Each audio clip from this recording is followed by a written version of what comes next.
Sound City Council. We have completed our in-camera meeting, and I'll now ask that we have a faith blessing. No, we don't have a faith blessing this evening. We have a moment of silent reflection. So I'll ask everyone to please join in a moment of silent reflection, please.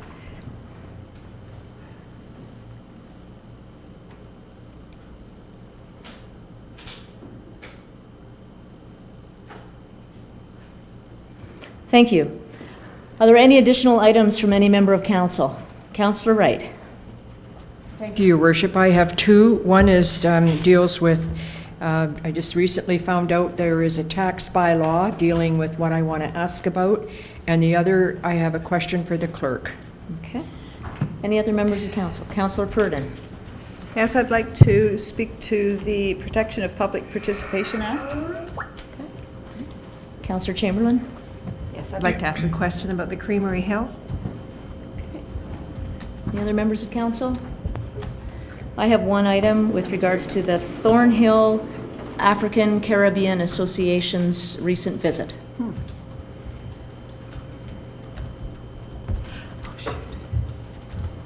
Disclosure of pecuniary interest. None? Confirmation of the minutes, please, from July 7th. Moved by myself, seconded by Councillor Purdon, that the minutes of the regular council meeting held on July 7th, 2014, as printed, be adopted. Thank you. All those in favor? Opposed? That motion is carried. Resolution moving council and committee of the whole, please.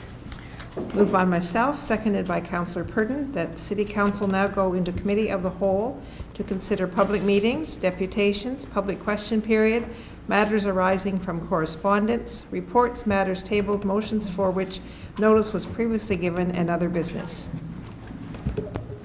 All those in favor? Opposed? That motion is carried. Thank you. We're now in committee of the whole. We do not have any public meetings this evening, but we do have a special guest, and I'd like to extend a warm welcome to our MP, Larry Miller. Welcome this evening, Mr. Miller.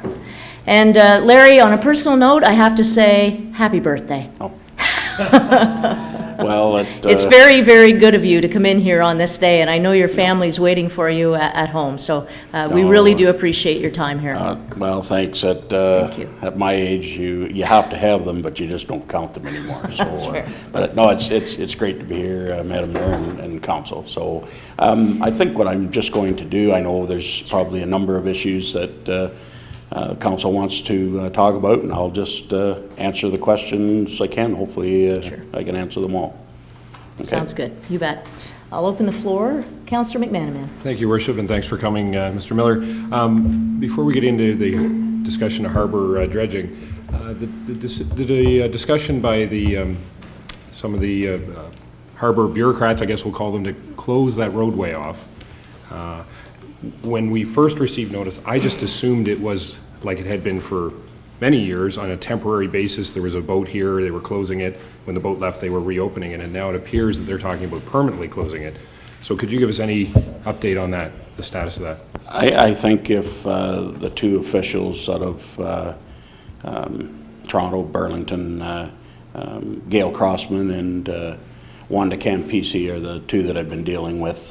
Frankly, when I call them, Jim, they tell me they can't talk to me, which is, to me, it's unacceptable. But the bottom line is, when I called them a little over 2 weeks ago to grade the road, because it's a heck of a mess, anybody that's drove down there, and that's what started this, and I think the reason they closed the road. Now, I did talk to officials in the minister's office today, and what these officials are telling the minister's office that the reason they're closing it is to stay within the guidelines of the labor safety and to keep the harbour safe with the unloading of cargo and passengers. Well, we all know that there's no passengers being unloaded at any time, to my knowledge, unless the Chichimon, which is usually docks on the other side, has a special event. And cargo, I have no issue with them if a cargo ship comes in, which one did about 3 weeks ago, I believe, from the U.S. They cordoned that off, to secure it, which I'm fine with that. Everybody accepts that. But yes, they've used this now to basically try and push ahead and close it permanently. So that answers your question. I'm not taking that sitting down, I think, as you'll probably read. That's where, so where do we go from here, if that's our answer? I guess, where do you go from here? Where do you, what support would you need from the city moving forward? Well, I guess, first of all, Jim, I would like to know what the city's position on. I did speak to Steve Furness the other day, and Steve didn't raise a lot of alarms, but I think that the thing had just happened, or he'd just been notified, so you know, we probably need to go. I mean, if the city tells me that, hey, we're fine if that's closed, as long as the pedestrian part is open, which it will stay open. The only time the pedestrian part of it will be closed is if there's a ship in there and they've got to cordon it off, and I think everybody understands that. But if they get their way, like I said, they'll keep the gate closed that's there now, just south of the Miller Cement Towers. And my understanding is that they're wanting to put a barricade, probably permanent, around the rest of the way. But I would think that that's got to get approval from above, and that's where I aim to tackle it. Just to finish my comments, council has never discussed this. We just found out about it too on, I guess, Thursday or Friday or whatever it was. I'll look forward to hearing what other members of council think, but I certainly would agree with you that I don't think there's any need to have it closed off. Closing access at any time of the harbour, I don't think is, other than what you've mentioned, is acceptable. And you know, I don't know how many times a year they have cargo being unloaded there, but it wouldn't be that many times. To have it closed the rest of the year unnecessarily, I think is ridiculous. So well, I agree with you, Jim, and that's where we're going to keep working now. In a conversation that I had today, without getting too much into it, I feel quite confident that it will be graded and brought up to where it should be kept all the time, as well as being open for the Salmon Spectacular. I feel quite confident that will I mean, if a ship came in the middle of it, that's another story, but if everything stays the way, I think it'll be open and in much better shape and condition than it is now. Your Worship, last comment, I promise. If I'd be willing to move a motion, but I'd rather, maybe other councillors would like to speak, but at an appropriate time, I'd be willing to move a motion. Okay, I'll come back to you. Councillor Lemon, then Councillor Wright. Okay, I'm a little confused. You're our MP, and the bureaucrats wouldn't talk to you? That's exactly right, Jim, or Peter, and this is not the first time that it is. When they say that, you know, they have orders, they try and imply that it's coming from the minister. Well, I can tell you it's not coming from the minister. It's either coming from their union, their manager, their boss, I don't know. But they just refuse to. And, you know, like when this thing came down, Peter, they contacted the city through Steve Furness. They contacted the Owen Sound City Police directly. They contacted the Owen Sound Fire Department directly. And I think they contacted the local paramedics. And I'm okay with that. But I think I deserve the right to be also notified, because they know darn well from past history here, going right back almost 10 years ago, when they put up that half a fence that's there, a fence that goes nowhere. I mean, I raised the issue then. They know the Owen Sound Harbour is a concern with me. They deliberately try and circumvent me, and that probably makes me a little more irate than over and above what they're doing. Well, the thing is, that fence, if I remember it correctly, was to prevent terrorism or something like that, which has never been a great issue here. I guess they might argue it worked. Well, the thing is that you can go to the boat launch, get in a canoe, and paddle over to the side of the boat and climb up there, or ship rather. So, I mean, it's absolutely ridiculous. The other question I've got pertains to dredging. Is this part of the continuous dodge not to look after their responsibility? I don't think, Peter, I'm going to give them the benefit of the doubt. I don't think they're connected. Maybe they are, only they can answer that, but I don't think so. But there is a culture, there's an attitude there that, and I can tell you that I believe this very strongly, and I have good reason to believe it, is that if the bureaucrats had their way, they would close Owen Sound Harbour. I'm convinced of that. Mm-hmm. And so do all these things point towards that? Certainly they do, but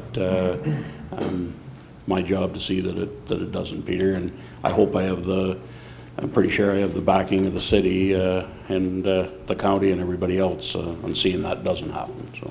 I hope you'll have a discussion with the minister as to who runs the government, the bureaucrats or the elected people who represent the people, and maybe they need a lesson in civics 101. Has there been any indication that they are going to deal with the dredging in the near future, or where does it sit? Do you know, any idea, or can you say? Oh yeah, I can tell you what I know. When P&H, I'll go back to P&H, and prior to that, the city had an interest in the harbor, and I don't blame the city for not wanting to take over and own the harbor, Peter. I mean, if I was sitting where you people are, I think I would go that route as well. But for P&H, and there is another interested party right now, there were some things in there that at the end of the day they weren't happy with. And I think they had good reason not to be happy with it. And, but again, Peter, I found out some things that I'm convinced that they would like to see the harbor closed. And all that I can tell you is that I'm working to change that, and I feel quite confident that will. And I wish I could enlarge a little more on it, but I cannot. I can understand that during the process you can't say a lot, and I just ask you to continue the pressure on the federal government to respond to the needs of this area, both economic and in terms of agriculture and in terms of tourism. My feeling sometimes is that the federal government doesn't realize that the Great Lakes are a huge asset to this country, and they seem to go east coast, west coast, but the other coast, the south coast of Canada, is the Great Lakes. And Peter, I partially agree with you in the fact that there's never maybe been as much priority put on the Great Lakes, but we were just, a number of us lobbied hard to get some more money in for small craft harbors and for harbors in general, which Owen Sound comes under. And we've got that in the last couple of budgets. So I think it's a step in the right direction. And when I heard of that money, coming, I'm thinking, all right, now at least we know the funds are available if and when we're ready to dredge Owen Sound. So we just got to keep working towards that. Thank you. Councillor Wright and Councillor Doyle. Thank you, Your Worship. First of all, Larry, I want to say thank you for all the work you do on our behalf. I know we really appreciate it. I have just two follow-up questions on the locking up of the dock. If they lock up permanently the dock, how are they going to get vehicles in to unload a ship? I mean, Well, that's one question. Well, of course, the gate, there'd be gates. If they were to put up a permanent fence, Arlene, on So there would the be, northeast. there would be gates that they would be able to Yes, unlock. there's already a right? gate now at the cement towers. Right. For example, when, thank you, when a cement truck comes into Right. the Miller cement silos, those gates have to be open for the Right. tractor trailer to come through. They back in. So are they and- going to have somebody there to open the gate, or are they going to give Miller a key, or people that? The harbor master has a key, He has a Gordon key, so he'll be Gordon McNeil, responsible. and he told me that, I can't remember the gentleman's name, and it doesn't matter, but somebody from Miller Paving, or Miller Cement does have a key as well. Okay. So that's not an issue, so to speak. And who maintains that road in the wintertime? Who plows the snow? Does the city plow the snow? I can't answer that. I don't know. I'm presuming it's the city? Oh, We so don't it's do not, winter maintenance around the harbor it's not at plowed all? at all? I've never tried to drive through there in the winter. I guess that's why I didn't know. Well, I know the plow goes down past the health unit and down a ways, so I just was wondering. I don't know along the harbor wall, but we can find that out. Well, it doesn't really matter, I'm just curious about that, just curious. Anyway, thank you very much. Councillor Twaddle? Thank you, Your Worship. Mr. Miller, thank you for coming and helping us to understand and clarify two important issues. I know you've been engaged in the harbor dredging issue, the harbor divestiture issue for probably as long as you've been our MP. You know, excuse me, that the city has been actively engaged in these discussions much longer than that, really going back before your time. I mean, I've attended meetings with you and Transport Canada officials in Ottawa talking about this issue. There seems to be a misapprehension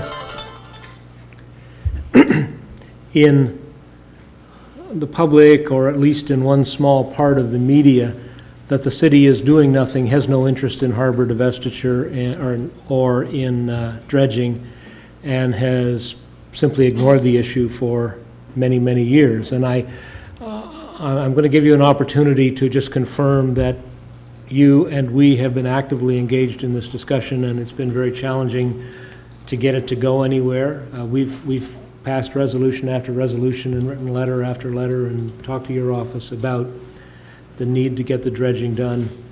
And I think there's just a misapprehension out there, and perhaps you could help us clarify that. Yeah, certainly, Bill. I mean, this issue and any other issue that the city has had, whether with this present council or ones before, any time that I've had a request to meet with the city, with the mayor, with the clerk quite often, I've been there and will continue to be. So, and not just on the harbor issue, but any bill. I hope that answers your question. My point is that the city has tried very hard to be engaged in this issue for a long time. Oh, yeah, the city has contacted me a number of times, and I think the mayor would agree. I've returned her call any time that I've had it. We have each other on speed dial. So Larry's number 2 on my phone. Oh. You want to know who's number 1? No, Maybe not. a much higher authority. That's right. Okay, Councillor Purdon, I believe you were next on the list here.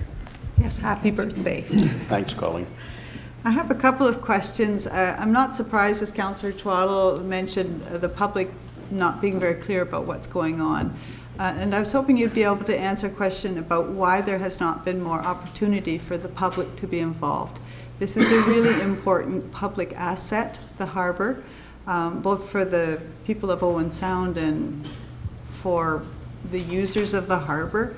And from my perspective here in the city, it's been very difficult to get information, and for me to act responsibly in terms of being a councillor, in terms of engaging the public.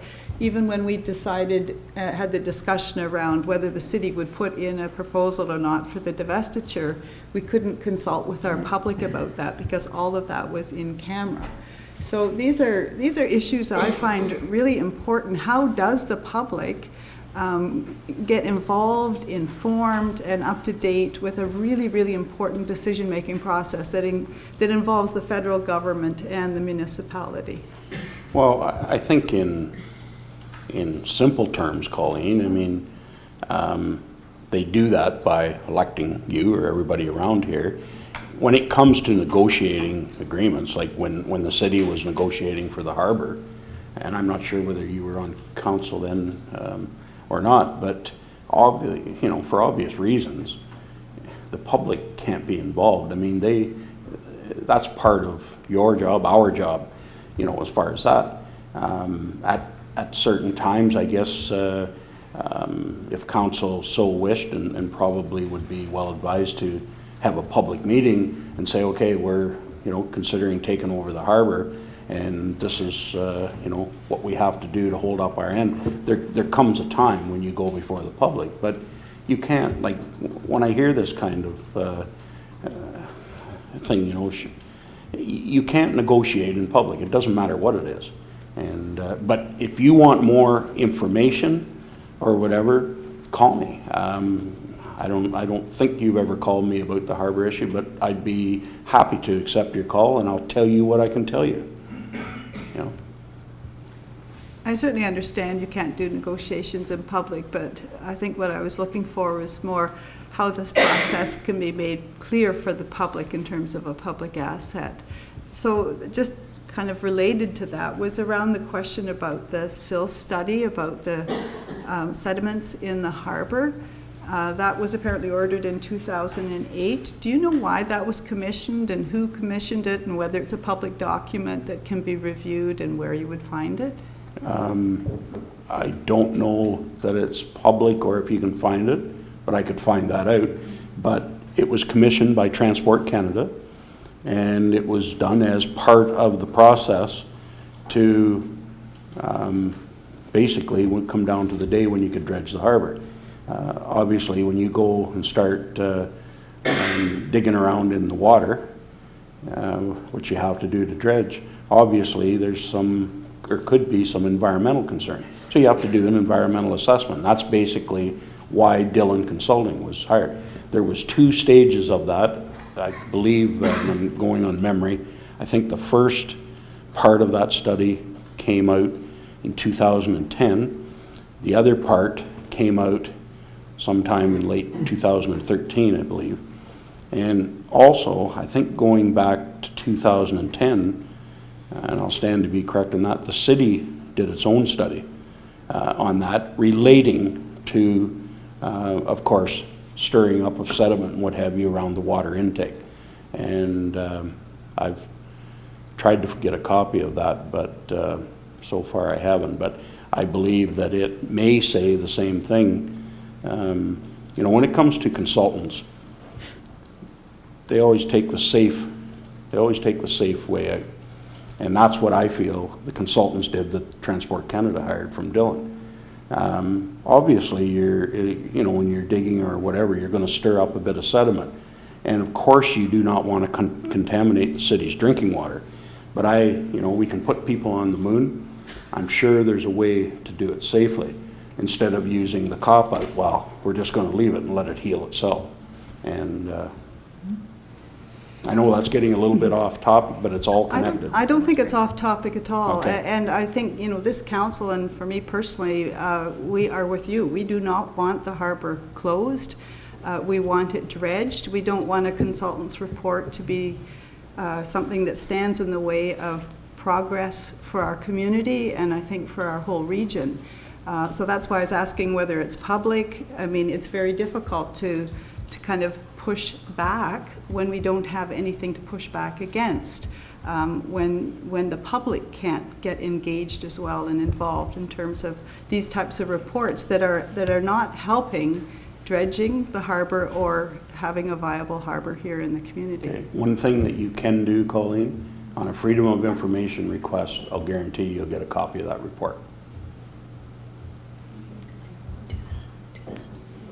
And one thing else that I would urge you and all of council to do is ask questions about the study that I've got it on good source that the city did its own study, and I would advise you to go and read the executive summary and do not be surprised if it says the same thing as the Dillon report did.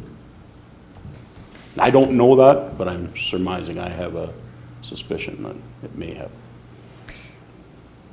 Okay, we don't want to keep the MP here too much longer, but let's, Councillor Boddy, and then we've got a few more speakers, and then I have a few things as well. So, Councillor Boddy. I think we want to keep them long. Isn't the cake coming with all the candles? Yeah. Thanks for the coming. City band and the cake. Mr. Miller, it's appreciated. I feel like we're caught between a rock and a hard place, or a sandbar and an open harbor. Last working harbor in Georgian Bay, I believe there's boats that get into Penetang or Midland, but specifically to a flour mill. We're the last publicly open harbor that is going to be so important if and when a ring of fire gets going. How are they going to ship things through? Is there a chance of getting shipping through Owen Sound? It's so important to us. On the other hand, I'm better not use that phrase. I'm concerned about, and Councillor Purdon has just hit on it, we've got a water intake approximately 1 kilometer away. We've got engineers that have done their phase 1, phase 2 studies, a whole bunch of boreholes. I don't know how many, but many I would assume. We've got Saugeen Ojibwe Nation that's going to have their say on what goes on the lake bed and the fisheries in our waters. And it seems to me we've got an engineering report that says, be careful here. We're caught between a rock and a hard place. We want our harbor to continue, but we don't want to harm anybody, including our own drinking water. As you say, if there's a way to do it, then let's do it. If there is no way to do it, does Transport Canada have a plan of, if they're going to close this down, how are they going to supplement our community? How are they going to help us get to that next phase? Where do we go from here if it's absolutely no way, or it's going to be another 20 years before we get a result in this dredging? What do we do in the meantime? What do we do for a city? What do we do for our harbor, community, harbor businesses? What's available with the federal government to get us into that next phase? Okay, well, first of all, I want to clarify something, Ian. When you say Transport Canada wanted to close this, there's two components to Transport Canada, so to speak. There's the bureaucracy, which I'm convinced want to close it. And then there's Transport Canada, which comes under the government or whatever, and there is no initiative or will or anything there to close Owen Sound Harbour. So I want to be very clear about that. And I misspoke without... Yeah. So, I mean, does the bureaucracy, if they were successful to close the harbour down, do they have a contingency plan for Owen Sound after that? My guess would be no, they don't give a damn. So, you know, as far as that. But, I mean, to me, we're talking about that as if it could actually happen. And no, we need to all work together and make dang sure that it doesn't happen. And yeah. So it's not even in my vocabulary. So. Great. Thank you. Okay. Councillor Lemon and then Councillor McMahon. Well, I hate to bring in a red herring, but I found it very interesting when they were doing the harbor walls. I was driving around the harbor, I was down by the elevators, and I saw a whole bunch of these stakes. They were big logs like this. They're about 8, 10, 12 feet long. They had points on one end and were cut off with a chainsaw on the other. I thought to myself, why would they be putting those in our harbor? And then I had a wake-up call, and so I rushed to 10th Street, parked at Shoppers Drug Mart, and went over. And despite the fact that there's, quote, contamination in the harbor, the federal government knowingly removed all of the posts on the west side and almost all the ones on the east side as well that held up the old interswitching bridge. And when you pull something like that out of the sediment, you stir the sediment quite a bit. There was no consultation that I know of with the city. There was no environmental study, which I understand there's supposed to be. So when it suits them, there's no contamination. Yeah. I wasn't aware that they had taken material out like that, Peter, so... Yes, they did, because... I don't doubt you at all. Yeah. I just wasn't aware of it. Yeah, well, I years ago had asked Craig Curtis, when he was city manager, if it would be possible to get rid of those so that canoes could go up the river. And Craig did a little checking and said, Peter, we'd have to spend tens of thousands, if not hundreds of thousands, on an environmental study. We'd have to get permission from the federal government, and I'm not sure who all, but a whole list of people anyway, in order to do this. So one day, some contract employees of those same people in Toronto and Hamilton, or Burlington, authorized the removal of these from the harbor, and that was okay. So to me, this contamination is a real red herring. It's there when they want it to be there, but it's not there at other times. And so I really think you should go back and say to the minister, well, Mr. Minister, if it's so badly contaminated, why did we remove these without an environmental assessment?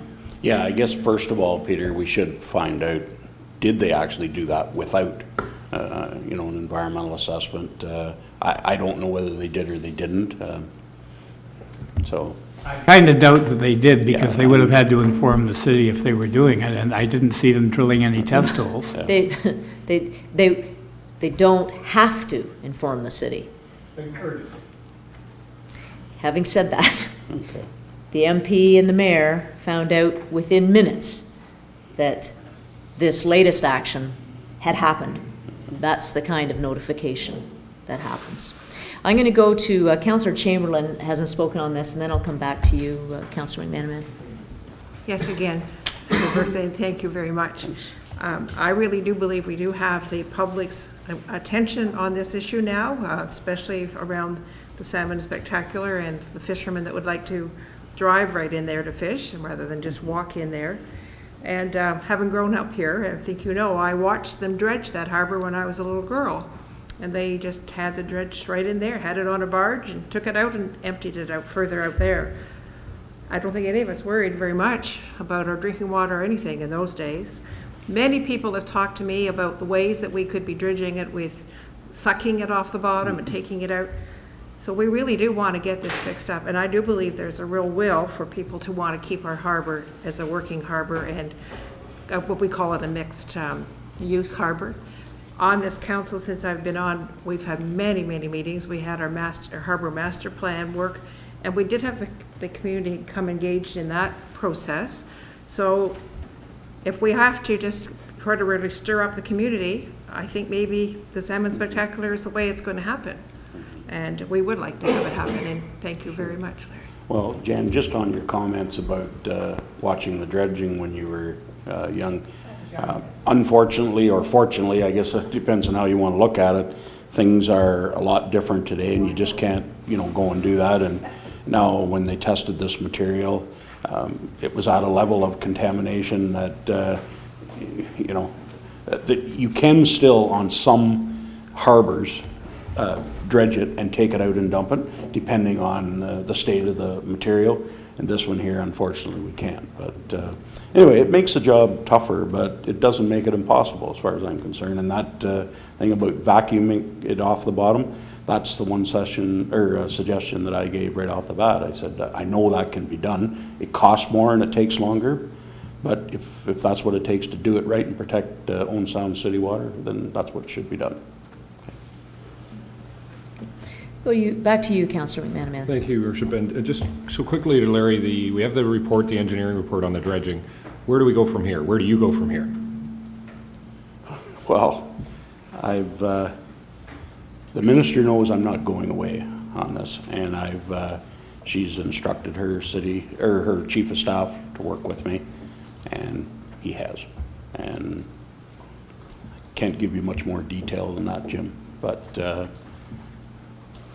And just to, and I don't want to put words in your mouth, did you say earlier that you were optimistic that it was going to happen? Dredging, I mean? yes, I do think that dredging can happen. The bureaucracy itself is totally hung up on one thing, and that's divestiture. Mm-hmm. But the rest of us aren't, I'll put it like that. All right, thank you. And did you want the motion? Sure. And I'd move also, Your Worship, then that the city send a letter to Transport Canada, I guess, to the proper officials registering our displeasure.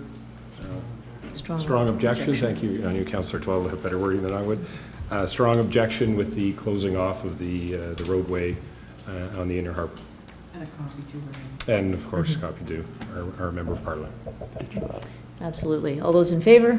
Opposed? That motion is carried. Larry, I can't thank you enough. I can't thank you enough on behalf of the city for all the work that you're doing on this particular file, as well as a number of others. But on this particular one, it's incredibly important to this city that that harbor, A, be dredged, and B, we do find a partner at some point for divestiture. You know, it occurred to me that when you said you could put a man on the moon, we can put a man on the moon, we can create prosthetic limbs, we can create robots, and yet we know that there is a way that harbor can be environmentally and safely dredged We know that that exists. What we have is a problem with the bureaucracy in Ottawa, and I recognize the struggle that you're having. I'm right there with you. It actually occurred to me maybe that you and I could go out in a barge sometime. We could get a big digger, you know, like Mike the Crane, and we could go out, we could just start. Because, you know, Peter had the idea of people maybe taking a canoe up the harbor.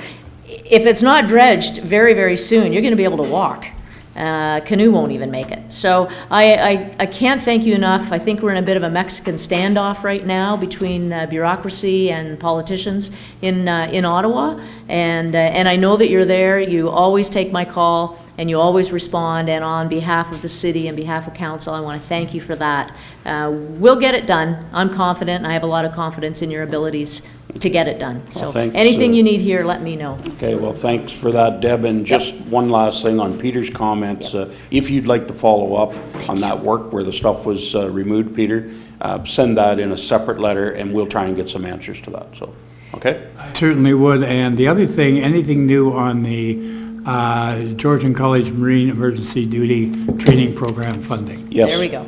I can. I was hoping that question might come up. That was the next I just thing. spoke with Mary Lynn Westmoynes from Georgian College. Her and I have talked, not weekly, but certainly bi-weekly. I called her today. And the way that the process works here is the college puts their application into the province.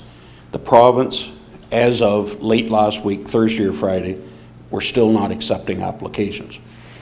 But once they do, I mean, the election obviously, you know, threw a wrinkle into that.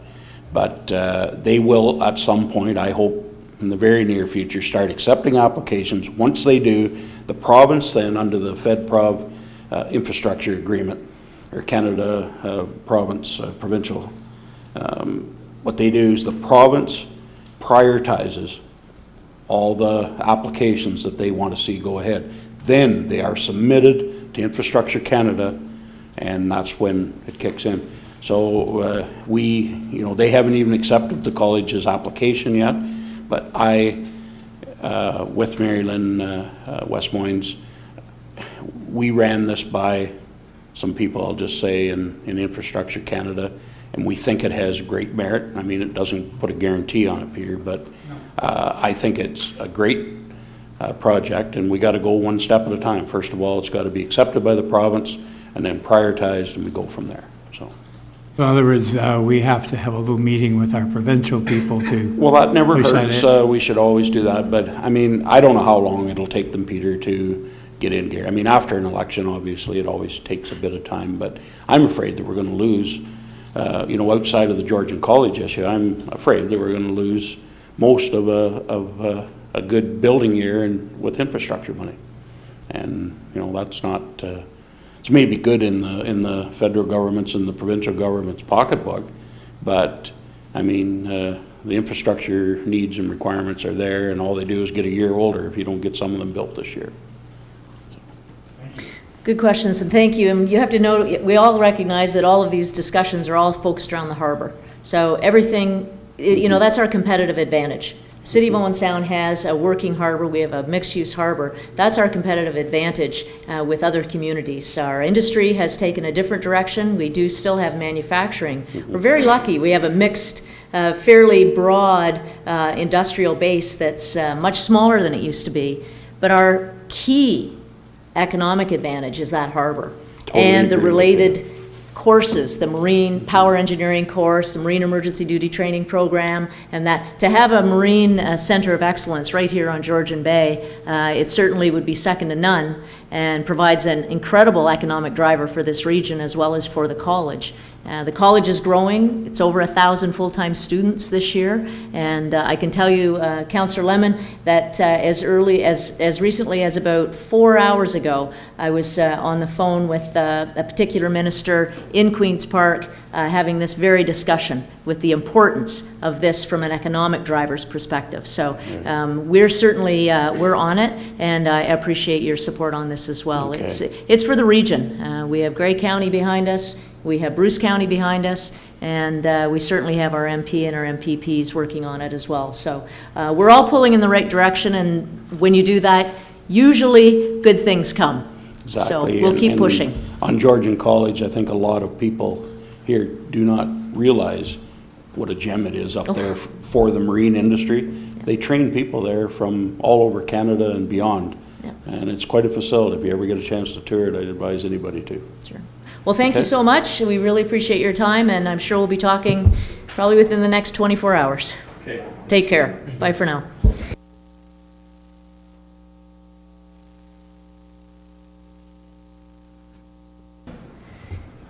Any member of the public here for a question? Seeing none. We have any correspondence? Nope. Reports. We have a number of items in our consent agenda. Who would like to move the consent agenda? Councillor Lemon. Yes, Your Worship, I would move the consent agenda. And it's interesting, the amount of activity that it heralds in terms of events, etc. New cheese store, gourmet food shop, lots of exciting things. Discussion. All those in favor? Discussion? Sorry, Councillor Purdon. It's not really discussion, it's only a comment that in the consent agenda is the preparation for the fall fair. And I just think it feels a little early for fall, but I'm very glad that the fall fair is happening.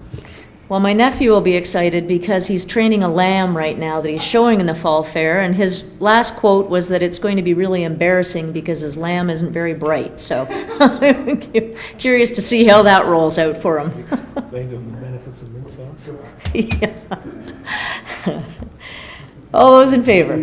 Opposed? That motion is carried. Thank you. We have a series of reports. Our first one is a report from the Manager of Economic Development and Tourism. This is a lease agreement for Rogers Communications and another partnership with one of our community businesses. Mr. Furness, would you like to give us a little brief overview of this report? Sure. Rogers, obviously everyone sees, they do community programming and generally around the attack games, and that's primarily what this does. It replaces the truck they have and puts them in a small space inside the north east entrance, so it's the one over.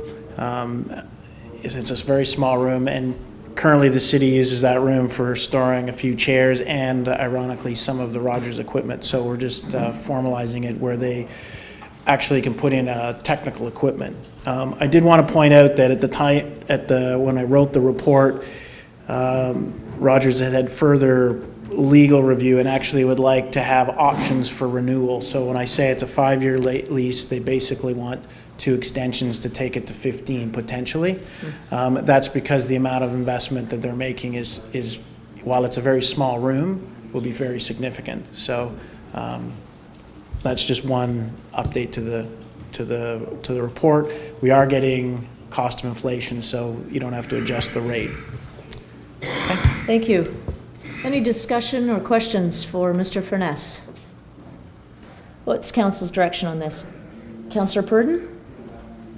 Move the recommendation to allow for the lease with Rogers for the 5 years with the 2-year extension, if that's what they're, Okay. the two 5-year extensions. Councillor McManaman. I think, and the concern, so this would be, to Mr. Furness, this is a 15-year contract then, not a 5? Potentially. I mean, they at the 5-year mark, they can opt out. So they trigger the renewal. And we don't have a copy of the leasing, but it does have Cost of inflation? inflation, Yes. and that would be in the subsequent ones too. Every year, yeah. The only thing I would see then, it says a flat utility rate, and I just know the way, how would I put this? 5 years ago, if we'd agreed to a flat utility rate, we probably wouldn't agree to that same rate today. We can put an inflation factor in that as On well. that as well. Yeah. Good, thank you. Okay. Any further discussion, questions? Thanks very much. All those in favor? Opposed? That motion is carried. Thank you. We have a report. This is from the city clerk with regards to the removal of an easement on the former Russell Brothers property. Councillor Body. Move the recommendation. The easement has been abandoned, and so it only makes sense to release it. Thank you. Further discussion? All those in favor? Opposed? That motion is carried. We have a report from the city clerk with regards to an encroachment at the Roxy Theatre. Councillor Wright. Thank you very much. I will move the recommendation that the city, that we execute an encroachment agreement and agree to the encroachment request. I think they've done a wonderful job at that theater. It is very attractive, and it's amazing how far away you can see the big letters Roxy. It's quite nice for the city. Anyway, I certainly think that we can go along with this. So I made that recommendation. Okay. Discussion. Councillor Body. Just wondering, we have standard things downtown, like fences and like bollards, like across the back. Will these be the same as the standard ones consistently? Is that in the paperwork, or is that? I'll refer to the city manager for a response on that.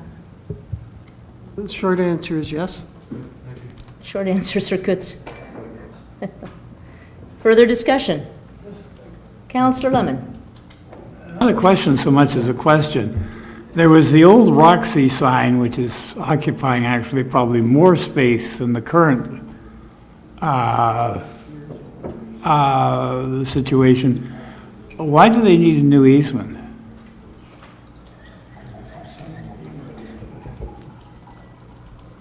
It is contained in the report. However, I can certainly ask any member of staff. The clerk perhaps would be the best one to respond.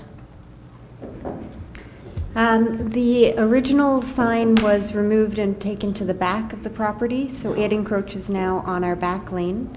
And so we have a new encroachment which legalizes the canopy, so that if that changes, there would be another encroachment agreement. And the encroachment agreement we're looking at now is the last one of the triumvirate, if you will, which is for the bollards, which are being placed on the sidewalk, which protect the canopy from trucks that may be backing up in the area. I just was wondering.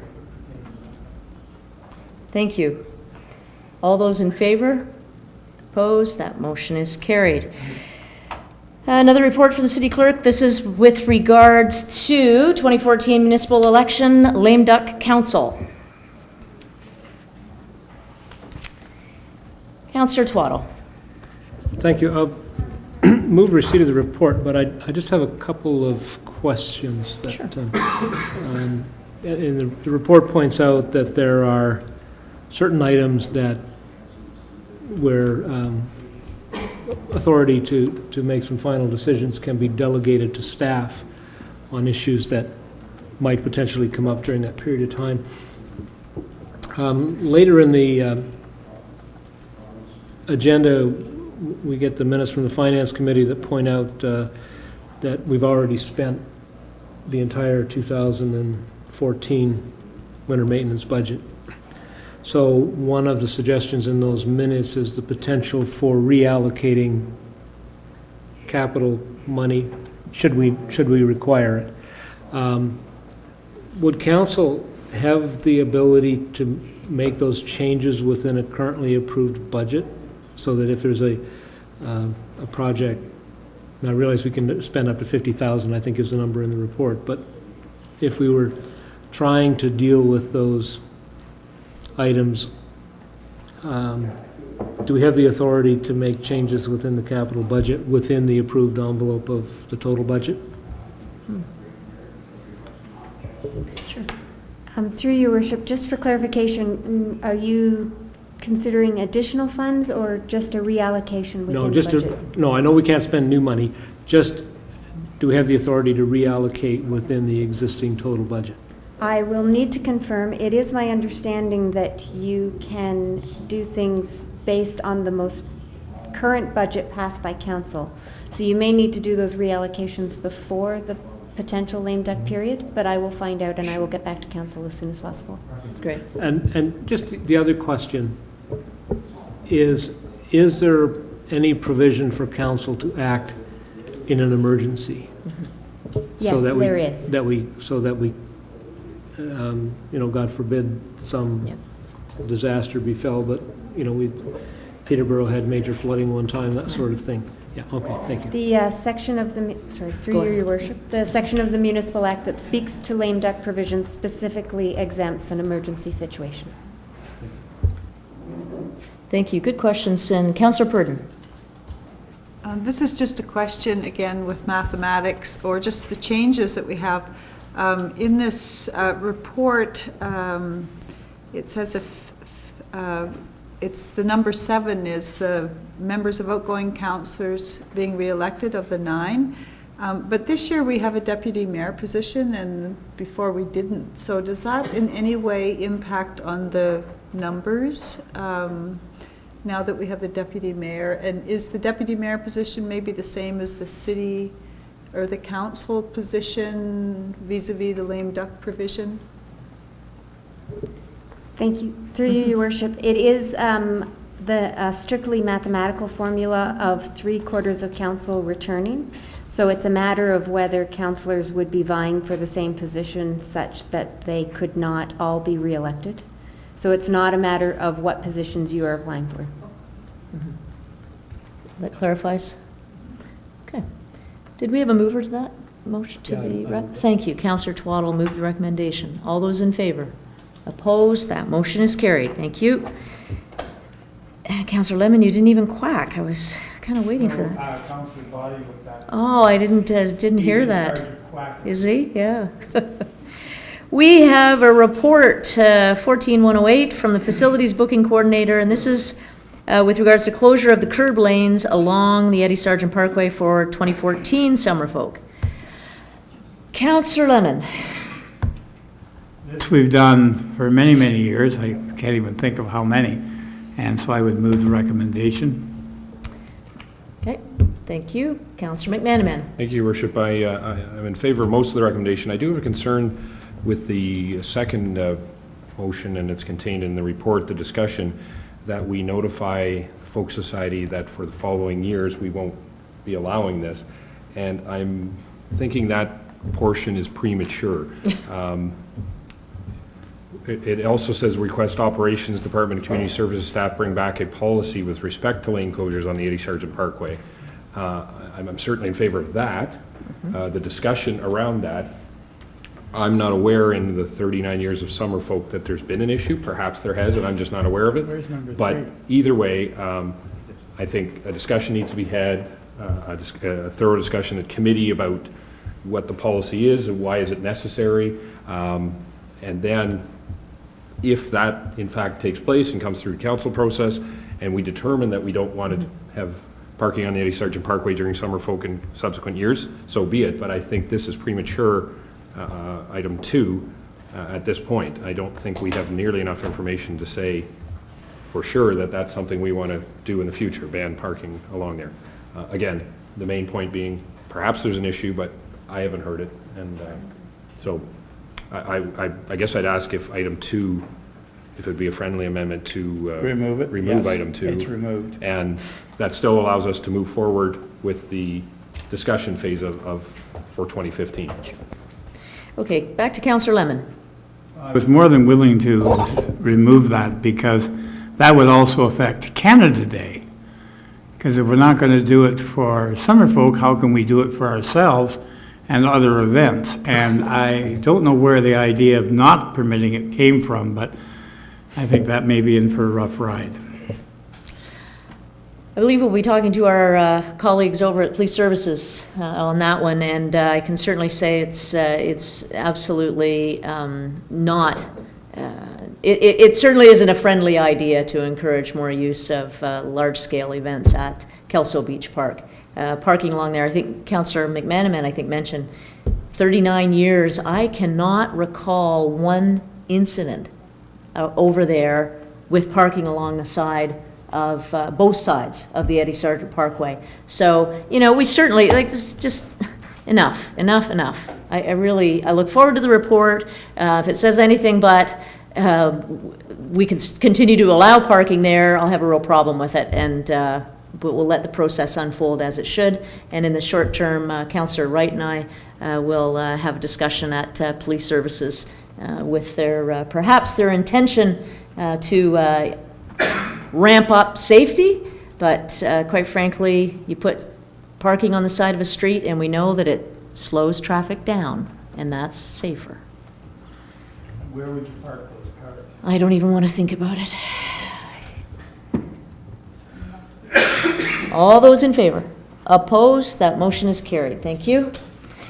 We have a few minutes of boards and committees, economic development, tourism, financial advisory, and a couple of in-camera council meetings.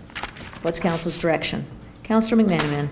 Your Worship, I'd be happy to move the minutes. I am wondering if the Director of Finance could just briefly talk about, there's a section in the finance minutes that discuss tax ratio, and I just don't, I think it's an important point. We shouldn't just let go by without mentioning how our industrial tax ratios have been reduced and our commercial tax ratios. So if I could ask the Director if it's appropriate to just go over those points in the minute.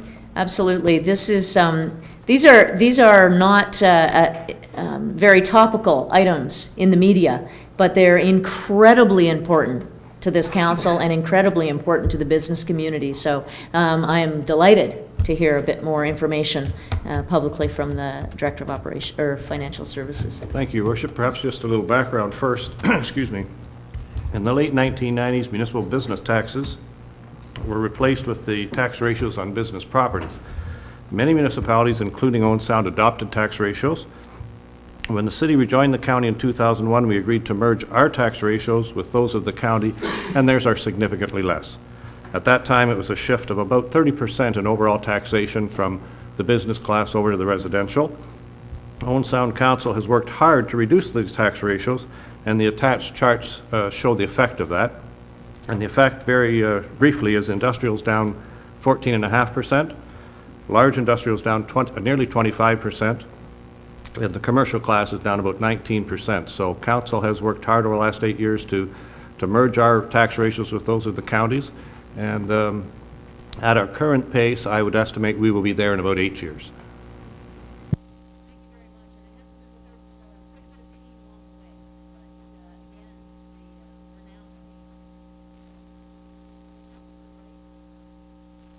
Thank you very much. And just as a matter, out of those minutes, you'll recall that we were asked to find out if the Grey County could extend or lower their tax ratios to make it easier for us. And the answer I got from Mr. Wepler, who is our Director of Finance up there, said, first of all, he said the city is doing a really good job at bringing their assessment, their tax down, and he thought that was great. And then he said to do the changing of the ratios changes it for the whole county and makes it very difficult for business to come into any part of the county. So he just asked that we keep on doing the job we're doing because we're doing a good job, and that things just carry on the way they're carrying on. Yes, Your Worship. One of the questions that has come up is, in other parts of Ontario, we're not the only ones with a higher industrial or commercial class. And how are we compared to the provincial average for a city? I'm wondering if the county situation is not artificial. Through you, Your Worship, our commercial rates are actually below the ranges of fairness, so we've made significant progress there. Obviously, many other communities have also dropped them, but we have made significant progress on the commercial. Dealing with our tax consultants, they tell us the rest of ours are certainly coming into line. We are still perhaps obviously higher than the average in our industrial class, but I am quite proud of the fact that our commercial class is now below the ranges of fairness. I hope that answers your question, Councillor. How long before we'll get industrial into the range of fairness? I haven't really looked at the range of fairness, but to get them merged with the counties will be about 8 years, so it will be less than that to get below the ranges of fairness at our current pace. Thank you. Councillor Purdon. First of all, I just want people to know that, well, it's in the minutes as well, the Economic Development Committee, that Mr. Ritchie did the same presentation to the Economic Development Committee, which was really appreciated, particularly by the people who come from the commercial and industrial sector who sit in the committee. It's a really important presentation, so I really thank him for doing that. The other question I had then that I forgot to ask, which I don't know whether Mr. Ritchie is the person I need to ask or Councillor Wright, is again about the Grey County tax rates. Where do they sit in terms of the fairness situation in the province of Ontario? Are they kind of where in the fairness area? Are they lower than most municipalities, or where do we sit from a county perspective?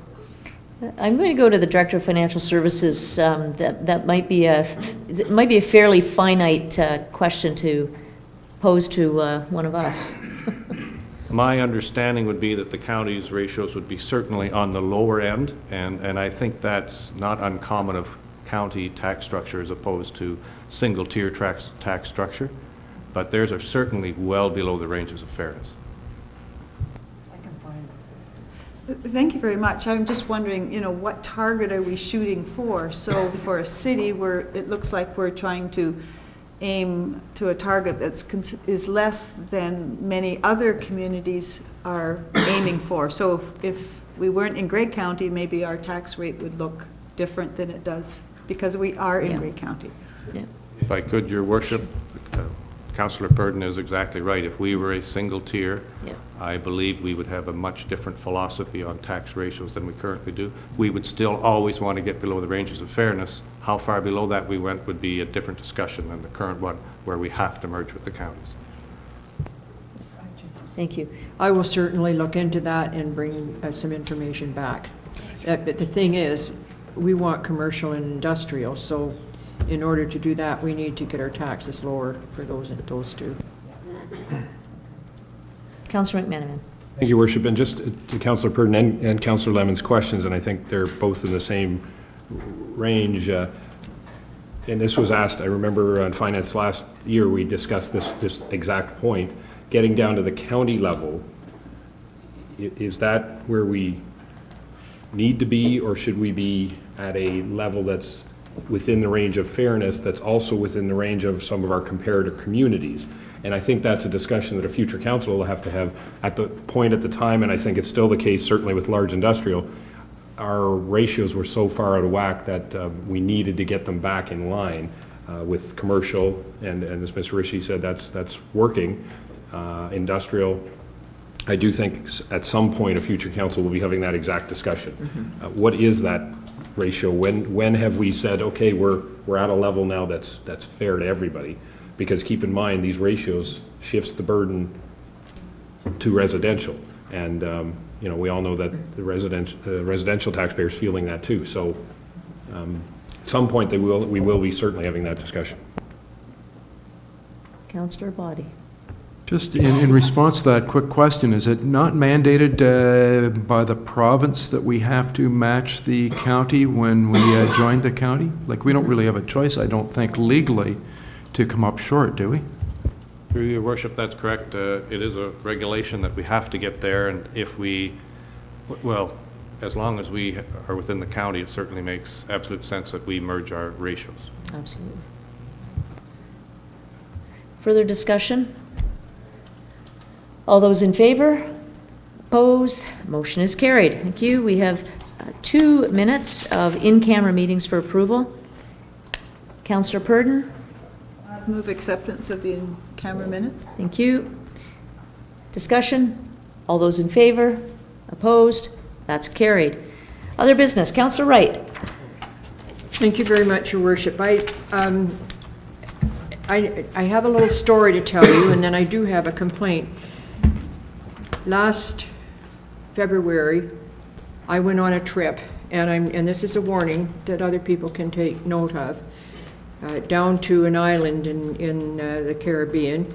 And while I was gone, for some reason or other, while I was down there, I had my iPad with me, and I just took a look at it and checked into my banking and found that I had my bank account had been entered into, and I lost $3,000 out of it.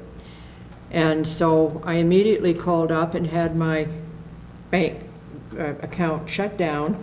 I didn't have any cards with me, so I mean, I couldn't do anything. But what happened was It was compromised because I had my iPad and I probably had the browser open or something like that, and they got into it.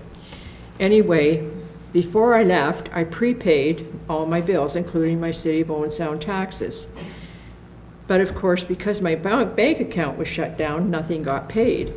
So when I come home, I didn't have any information except I had a notice from the City of Owen Sound that I hadn't paid my taxes and they were charging me this amount of money for interest.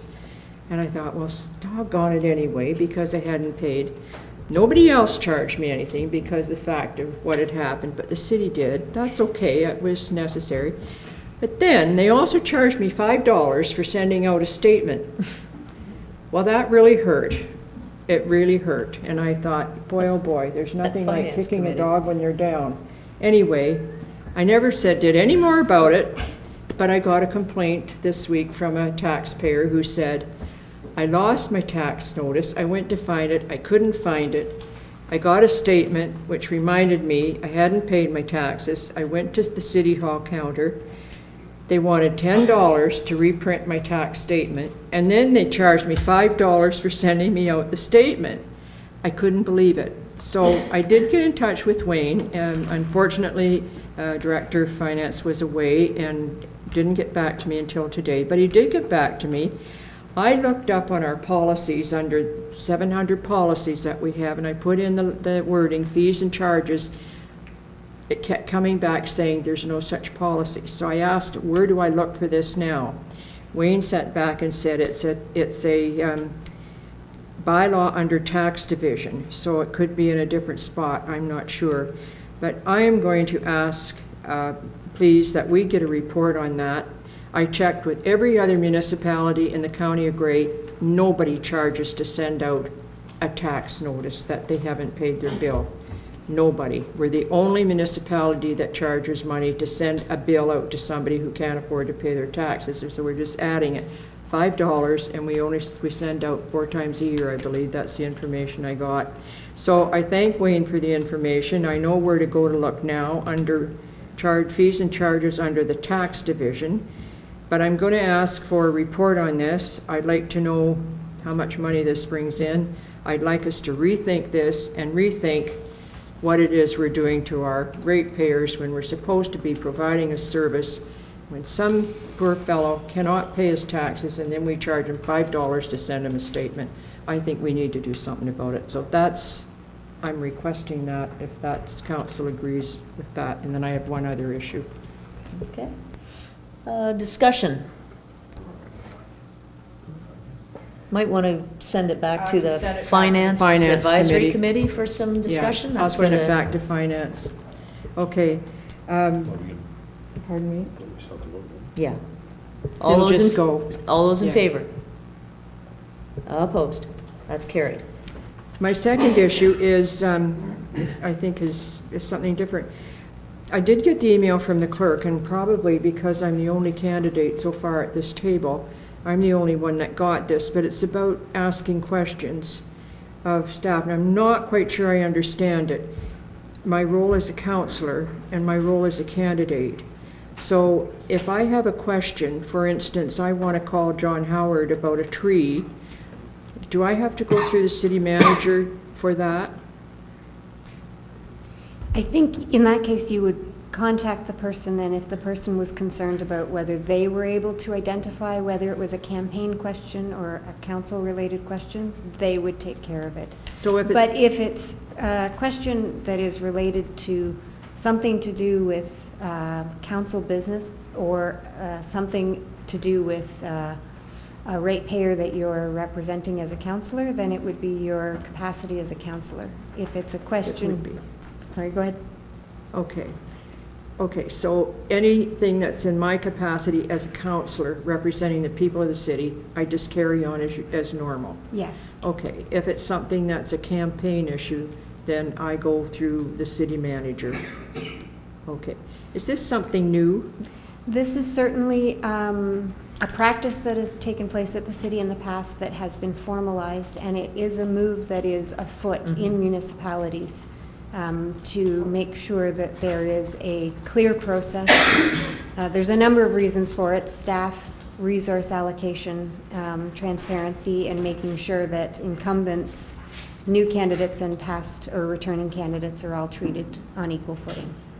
So every question and every answer goes out to every candidate. Yes, and you received an update today with a number of questions that have been collected over the past few weeks, and that would be the type of update that candidates would receive on a go-forward basis. Okay. And you'll notice that those questions are very broad in their questions. scope. Where to find the minutes and agendas, how to understand sure. motions. Okay, I can understand that. I'm just hoping it's not a make-work project for city manager.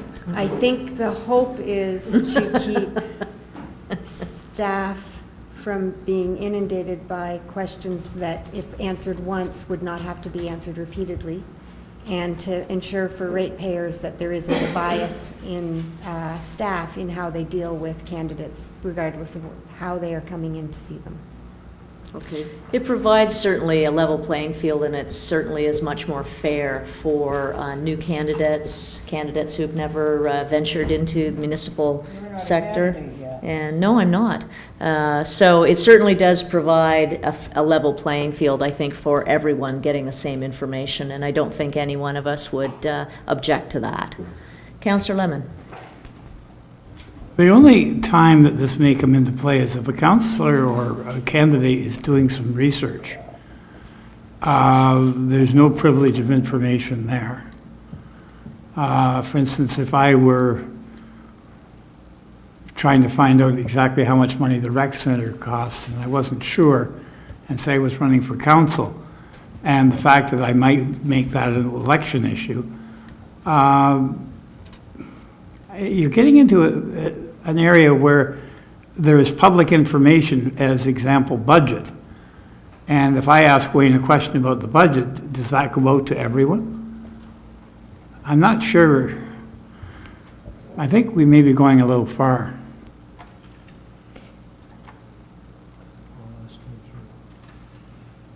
Further discussion? Okay. Is there another item, Councillor Wright? No, that was it. Okay. Councillor Purdon. Thank you, Your Worship.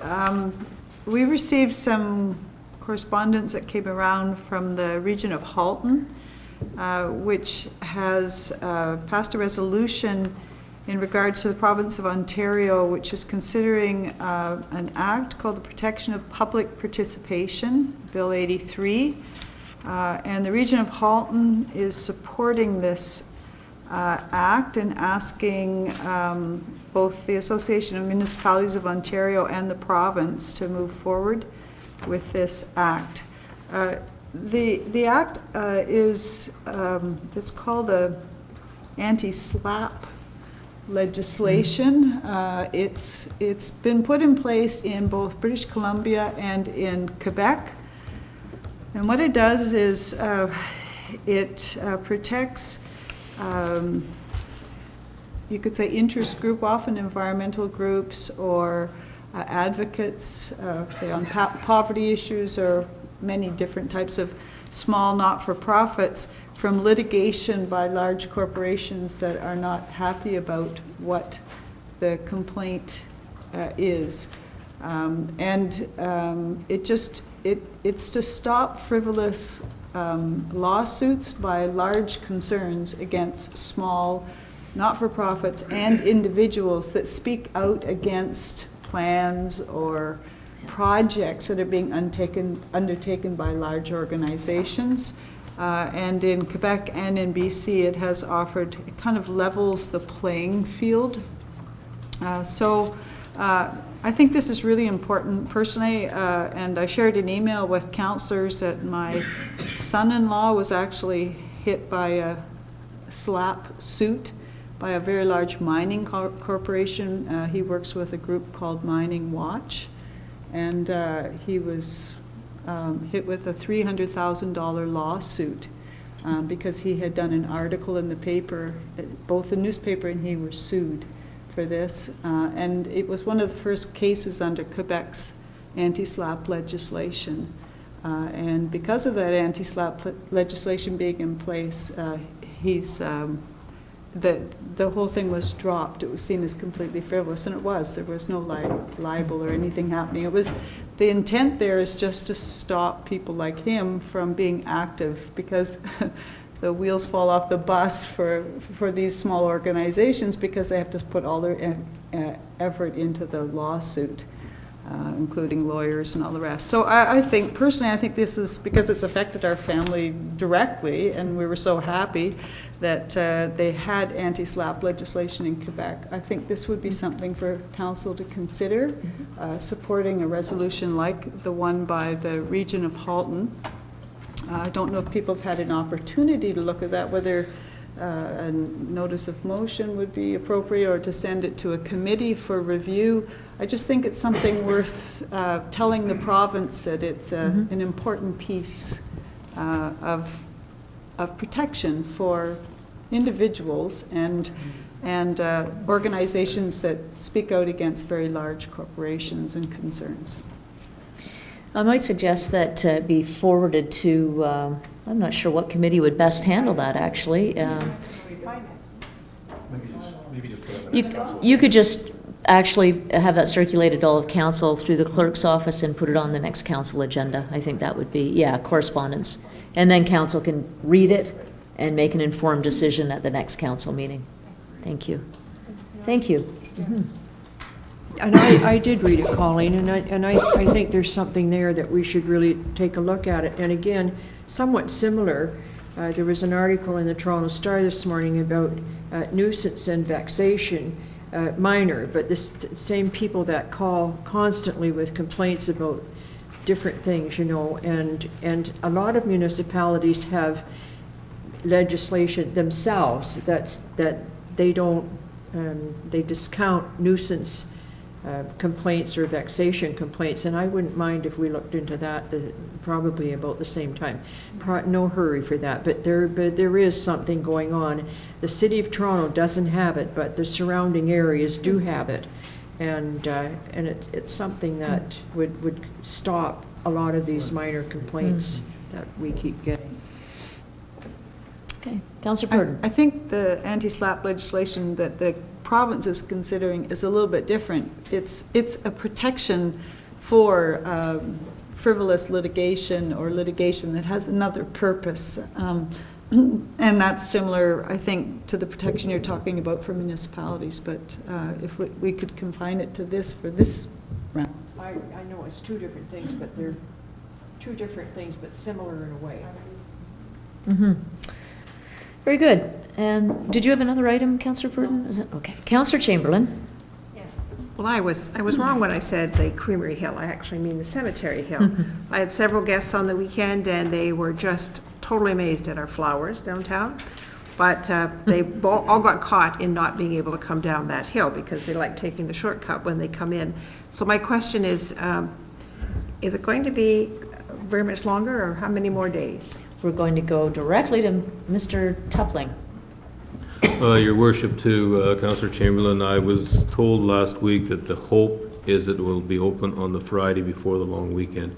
There's a lot of work that still needs to be done there, and it's a time-consuming process in terms of collecting samples, waiting for the biological results to come back. So it takes some time for that to happen, but the hope is that it will be open on the Friday before the long weekend. Thank you very much. And when we're telling people what's happening, I've just been saying it's new water mains and sewers that we're working with. I hope I'm correct. That's the right answer. Yeah, to be specific, it's replacement of an existing water main that froze in the wintertime and has been damaged, and the limits of the repair were unknown when the work was undertaken. That is now being defined, and they are in the process of repairing what needs to be repaired, but it is repair of an existing water main. Thank you. Thank you. City Manager. Just further to that, I have asked for our engineering group to do a little better signage so that we don't have people getting up to the dead end and having to turn around there. So we're going to try and clarify that further for people. And we know there's going to be more work done on that road, so it's probably good to get the signage made up now. Thank you. Councillor Body. I don't know why we don't just open up 9 bends through the middle of the cemetery. I just thank you for the opportunity of adding this on, Your Worship. I wanted to toot the horn at the art gallery. It's hit the press already quite a bit. They were very successful on the weekend with a garden party, which I know you attended. And the agreement with Roots Clothing Canada is unbelievable. Virginia Eichhorn came up with the idea to go to Roots as the original Roots man, being Tom Thompson. Across Canada, I think there are 200 and something stores. Each one of those is going to have something on the front window that will say, in partnership with the Tom Thompson Art Gallery, Owen Sound, Ontario, Canada, as well as other places around the world. I got to go to a couple of the meetings with Mr. Budman and the entire design crew as they're pulling out clothing and talking about concepts with Virginia. And it was pretty neat to be in the room to see the respect that these people had for Virginia and her thoughts, and the control of the images and the clothing. And it's going to go on for a few years. The grand opening, I think we just saw August 5th. In Toronto at the Roots store at Rosedale. It's really great for Owen Sound. It's really great for the art gallery, and it's just such a natural fit. The emails that have come in from art galleries across Canada from other artistic directors of, oh shucks, that was amazing. Why didn't I think of that? Pretty interesting. And Virginia's done a great job, and we're lucky to have her here. Absolutely. And I think too, Councillor Body, I think it's kind of a neat tie-in for you, given your family history, a clothing connection, long through the ages. So congratulations. It's terrific feather in our cap, and thanks to the gallery for bringing that to us. It's wonderful. A couple of things, if I could just draw council and staff's attention, and if the cameras can pick up, there are 2 pictures that we were gifted recently by the president of the Thornhill African Caribbean Association, who ventured up to Owen Sound from Thornhill 2 weekends ago to visit the Grey Roots and to get a better understanding of the Black history in Owen Sound. And I want to thank not only the members of the Thornhill group for coming, but also York Regional Police, who provided the transportation for the group, and as well as the uniformed officers who attended, as well as our own Blaine Courtney from our Emancipation Festival Committee, who at the very last minute, and I do mean this all came together at the very last minute, freed up a Saturday and spent a Saturday with me and with 75 folks from Thornhill, and did a great tour, had a picnic lunch, and they'll be back. And I'll have to tell our former MP, Ova Jackson, that I met his cousin's best friend. So it was quite a social event and a lot of fun. And we were gifted with these, and we'll pass these very treasured gifts to our facilities manager for proper placement in one of our facilities. So thank you for that. I also want to congratulate Doug Cleverly and his crew on the Harbour Nights concerts. They are just being tremendously well attended, and last night's was a testament to the great talent that we have in the area. And one of our young guys who actually came back, Neil Morley, last night to play. So that was an exciting night as well.